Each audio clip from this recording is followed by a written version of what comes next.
Assalamualaikum warahmatullahi wabarakatuh. Bagaimana kabarnya Bapak dan Ibu guru seluruh Indonesia?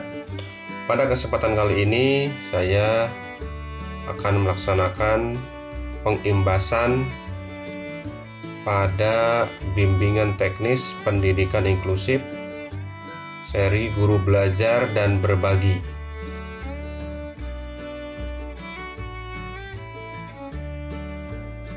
Mengapa keberagaman peserta didik? Hal ini selaras dengan amanat Undang-Undang Dasar tahun 1945 pasal 31 ayat 1 yang menyatakan bahwa setiap warga negara berhak untuk memperoleh pendidikan. Keberagaman peserta didik ini di kelas inklusif memiliki karakteristik tersendiri, baik pada peserta didik reguler maupun pada peserta didik berkebutuhan khusus. Tentunya kita memahami bahwa masyarakat kita adalah masyarakat yang majemuk. Dan untuk implementasi di kelas, guru secara perlahan dan pasti memberikan penanaman untuk mengembangkan rasa simpati dan empati kepada peserta didik reguler bahwa di dalam masyarakat itu memiliki keberagaman bentuk, keyakinan, sosial, karakter peserta didik berkebutuhan khusus. Sehingga hal ini tentunya akan menciptakan suatu individu yang sifatnya unik. Sehingga Bapak dan Ibu guru memiliki sebuah kompetensi pedagogik, yaitu memahami karakteristik peserta didik. Oleh sebab itu diperlukan sebuah strategi terbaik untuk merancang pembelajaran di kelasnya masing-masing agar dapat melayani pendidikan bagi peserta didik yang memiliki kebutuhan khusus.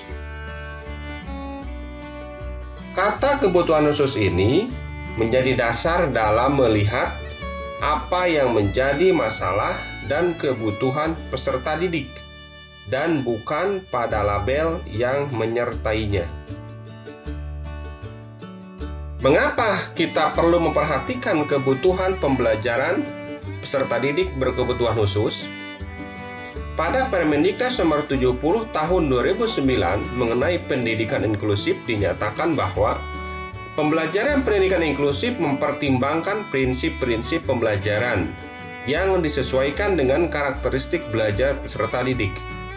Dan pada Undang-Undang Nomor 8 Tahun 2016 tentang penyandang disabilitas, pasal 10 poin D menyatakan bahwa mendapatkan akomodasi yang layak sebagai peserta didik. Tentunya tadi sudah disinggung mengenai landasan dari yang lebih atas, yaitu Undang-Undang Dasar 1945 pasal 31 ayat 1 yang menyatakan setiap warga negara berhak mendapatkan pendidikan. Dan ayat 2-nya, setiap warga negara wajib mengikuti pendidikan dasar dan pemerintah wajib membiayainya. Kemudian pada Permendiknas Nomor 16 Tahun 2007 tentang standar kualifikasi akademik dan kompetensi guru menyatakan bahwa salah satu kompetensi pedagogi guru adalah memahami karakteristik peserta didik. Nah, oleh sebab itu, peserta didik memiliki indikator kualitas hidupnya peserta didik. Terdapat 4 indikator kualitas hidup peserta didik yang harus kita penuhi, meskipun mereka beragam dan memiliki karakteristik uniknya masing-masing. Yang pertama adalah to life. Setiap peserta didik di sekolah inklusif memiliki hak untuk hidup mengembangkan potensi dirinya. tanpa harus terhalangi atau dibatasi oleh kondisi hambatan yang dimilikinya. Yang kedua adalah to love. To love artinya setiap peserta didik di sekolah inklusif harus merasa terlindungi, mengikuti kegiatan pembelajaran dan aktivitas sekolah lainnya secara ramah, nyaman, dan tidak dibiarkan mendapat bulian dari peserta didik lainnya. Bahkan guru harus mengembangkan sikap saling menyayangi, mencintai sebagai sesama warga sekolah. Yang ketiga, indikator to fly. Artinya, setiap peserta didik di sekolah inklusif harus memperoleh kesempatan yang sama untuk mengikuti aktivitas belajar secara aktif dan bermain di sekolah, seperti dalam diskusi kelompok, kegiatan ekstrakurikuler, dan perlombaan yang diadakan sekolah. Peserta didik berkebutuhan khusus harus memperoleh hak yang sama untuk memperoleh kesempatan aktivitas permainan di kelas dan lingkungan sekolah. Yang keempat adalah indikator to work. Artinya, setiap peserta didik di sekolah inklusif memperoleh hak yang sama untuk mengembangkan dirinya dalam upaya mengembangkan potensi dirinya untuk nantinya menjadi individu yang mandiri dalam memasuki dunia kerja. Peserta didik berkebutuhan khusus ini tidak boleh dihadirkan di kelas hanya sebagai pelengkap penderita saja. Akan tetapi harus diberikan layanan pendidikan yang mengakomodasi kebutuhan layanan pendidikannya. Apa itu kebutuhan pembelajaran? Yang pertama, peserta didik memiliki karakteristik khusus yang melekat pada dirinya. Jadi, setiap peserta didik memiliki karakteristiknya masing-masing. Ada yang pendiam, ada yang aktif, ada yang pemalu. Kemudian yang kedua, peserta didik memiliki potensi masing-masing. Yang ketiga, peserta didik belajar sesuai karakter dan potensinya. Jadi masing-masing peserta didik memiliki keberagaman masing-masing, baik dari gaya belajar maupun dari minat belajarnya. Sehingga kita memerlukan peserta didik untuk memenuhi kebutuhan pembelajarannya. Mari kita perhatikan video berikut ini.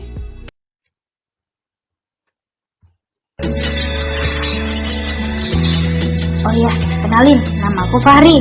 Kamu bisa manggil aku Ai. Fahri, Ai aja. Ijan. Ya udah, yuk kita masuk kelas. Nanti telat.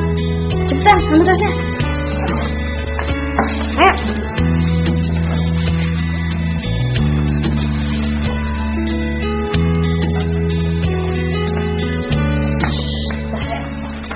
Hahaha, anak-anak, perkenalkan teman baru kalian. Namanya Iksan Effendi. Iksan, menurut kepala asrama kamu anak yang bandel. Duduk. Hari ini kita akan belajar puisi. Buka buku kalian, halaman 28. Fahri, kamu baca puisi tersebut. Dan Iksan, kamu ceritakan isi puisi tersebut. Fahri, dimulai. Pemandangan. Kalau kulihat dari atas, maka langit terbuka. Duniamu penuh dengan awan. Bagai cermin aku berdiri bertanya, mengapa burung-burung terbang di bawah kepalaku? Tidak takut aku jatuh karena matahari. Namun jika hujan datang, duniamu tiada lagi. Sempurna! Sempurna! Beri tepuk tangan yang meriah untuk Fahri. Iksan, ceritakan isi puisi tersebut.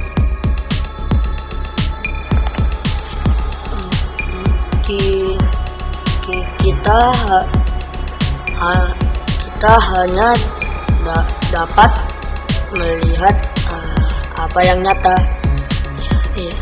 yang tidak terlihat pasti tidak nyata. Ya, tapi Kamu ngomong apa? Kamu memang bodoh.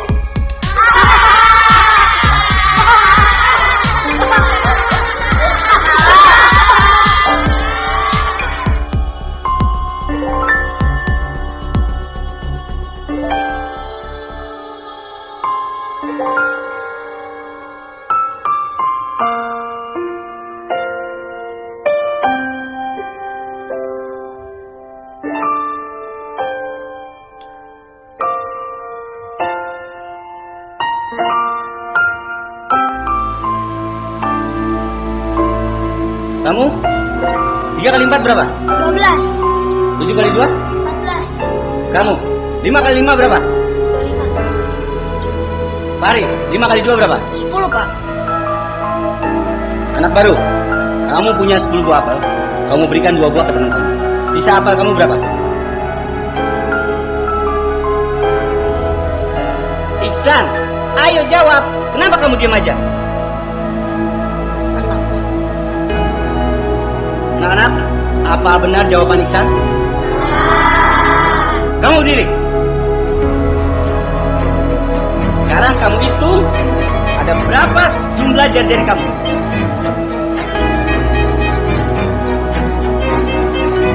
1, 2, 3, 4, 5, 6, 7, 8, 9, 10. Dikurang 2, 1, 2. Berapa? Udah kan?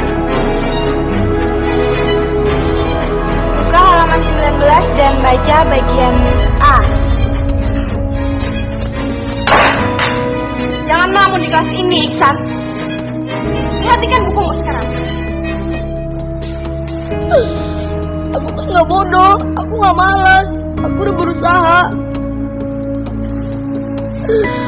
Iksan, udah cuekin aja.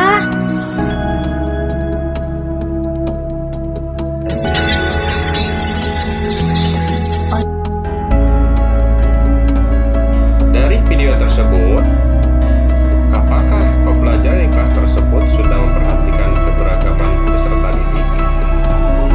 Yang kedua, apakah di kelas tersebut sudah terwujud pembelajaran yang menyenangkan dan ramah bagi semua peserta didik?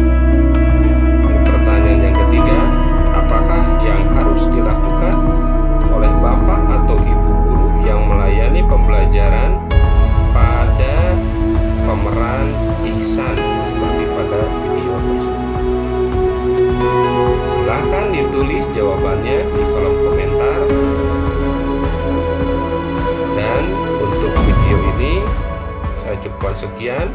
Kita lanjut ke bagian kedua. Sekian. Assalamualaikum warahmatullahi wabarakatuh.